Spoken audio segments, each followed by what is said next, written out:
नमस्कार दोस्तों, मैं Deepak Mujalde voice of indigenous people में आपका एक बार फिर स्वागत करता हूं। आज हमारे बीच में है अनिल जी नार्वे, जो कि एक पेशे से वकील है और एक आदिवासी समाज के लिए एक बहुत बड़ी बात होती है ना वकालत की डिग्री लेना और अपने क्षेत्र में वकील बन के सब लोगों की समस्याओं को सुलझाना। क्योंकि लोग इस फील्ड से बहुत डरते हैं क्योंकि उनको इतना ज्ञान का अभाव रहता है, एजुकेशन कम है, तो इस फील्ड में जाना बहुत कम लोग पसंद करता है। तो आइए आज हम चर्चा करते हैं अनिल जी नार्वे के साथ में। सर, आपको बहुत बहुत धन्यवाद हमारे आप यूट्यूब चैनल पे आए।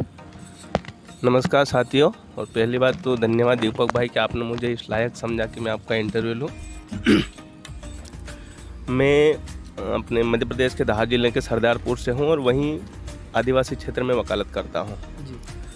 मैंने वकालत लगभग 10 साल पहले से स्टार्ट कर दी है, क्योंकि जब पढ़ता था मैं तभी से मुझे ऐसा लगता था कि यार इस फील्ड में जाना चाहिए।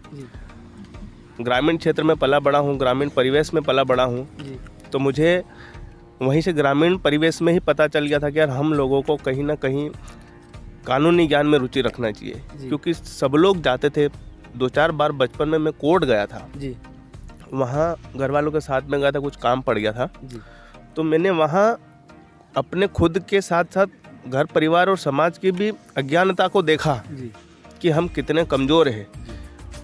उसी दिन मैंने खुद ने ऐसा सोच लिया था कि मैं चाहे जो भी बनूं, लेकिन मुझे कानून का ज्ञान रखना है, कानून की पढ़ाई करना है। इसलिए मैं इस लाइन में आया।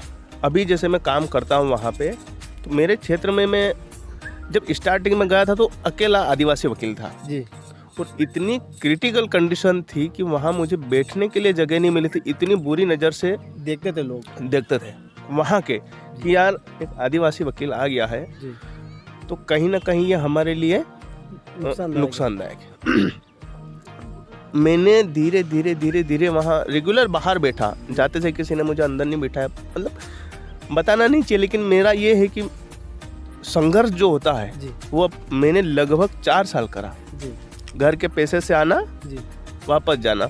और एक चीज़ ये है कि मैं मेरे माता पिता को बहुत धन्यवाद देता हूँ कि उन्होंने 4 साल तक मुझसे 1 रुपया नहीं मांगा दीपक सर। उन्होंने ये नहीं बोला कि आप कोर्ट में जा रहे हो, काम करने जा रहे हो, ला के हमको पैसा दो।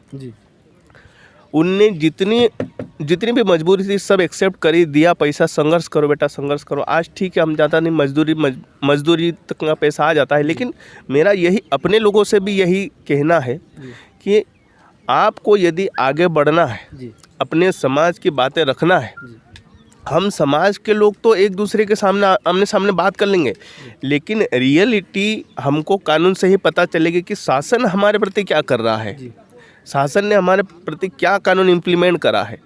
क्योंकि हम दूसरे के पास जाते उनको पता रहता है कि भैया किस समाज से आता, कि वो खुला रह के हमको नहीं बताएगा। अपने जो आप जैसे वकील हो और आपके पास बहुत सारे ऐसे केसेस आते होंगे, विशेषकर आदिवासी समाज के, तो उसमें सबसे ज़्यादा कॉमन कौन चीज़ देखी जाती है कि इन चीज़ों में आदिवासी क्षेत्र में ज़्यादा काम करना चाहिए ताकि लोग कोर्ट कचहरी चक्कर ना लगाएं?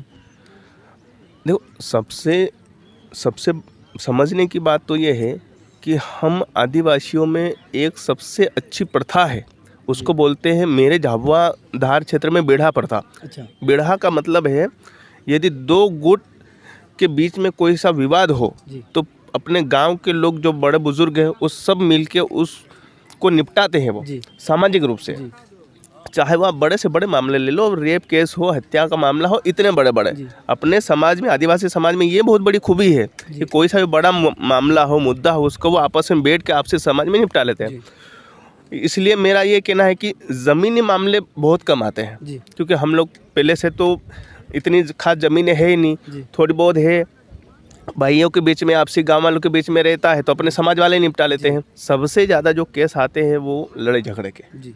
यदि हमारा समाज लड़ाई झगड़े करना थोड़ा सा अगर समझ जाए, ये जो, क्योंकि लड़ाई झगड़े स्टार्ट कहाँ होता है, नशाखोरी से, शराब से।